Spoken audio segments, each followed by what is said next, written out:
ഇന്ന് രാവിലെ വണ്ടിപ്പെരിയാറിന് സമീപം പശുമല ജംഗ്ഷനിൽ വെച്ചാണ് പീഡനത്തിനിരയായി കൊല്ലപ്പെട്ട പെൺകുട്ടിയുടെ അച്ഛനും മുത്തച്ഛനും കുത്തേറ്റത്. മരണാനന്തര ചടങ്ങിൽ പോയി മടങ്ങി വരുന്ന വഴിയിൽ ഇരുവരും പാൽരാജുമായി വാക്കുതർക്കത്തിലായി. ഇതിനിടയിൽ കയ്യിൽ കരുതിയിരുന്ന കത്തി ഉപയോഗിച്ച് പാൽരാജ് ആക്രമിക്കുകയായിരുന്നു. പ്രതി തുരുതുര കുത്തി പരിക്കേൽപ്പിച്ചെന്ന് കുട്ടിയുടെ അച്ഛൻ പറഞ്ഞു.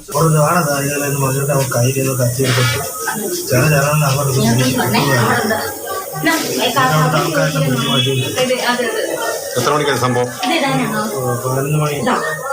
കയ്യിൽ കത്തി കരുതിയിട്ടുണ്ടായിരുന്നു. കുട്ടിയുടെ അച്ഛന് വയറ്റിൽ ഉൾപ്പെടെ ആഴമേറിയ 4 മുറിവുകളാണുള്ളത്. മുത്തച്ഛന്റെ തോളിനും മുറിവേറ്റു. പരിക്കേറ്റവരെ വണ്ടിപ്പെരിയാർ ഗവൺമെന്റ് ആശുപത്രിയിലെ പ്രാഥമിക ചികിത്സയ്ക്ക് ശേഷം കോട്ടയം മെഡിക്കൽ കോളേജ് ആശുപത്രിയിലേക്ക് മാറ്റി. പരിക്ക് ഗുരുതരമല്ല. അർജുൻ സുന്ദറിനെ കോടതി നിരപരാധിയെന്ന് വിധി എഴുതി വിട്ടയച്ചതിന് പിന്നാലെ ഇരു കുടുംബങ്ങളും തമ്മിൽ തർക്കങ്ങൾ ഉണ്ടായിരുന്നു. മാതൃഭൂമി ന്യൂസ്, കുമളി.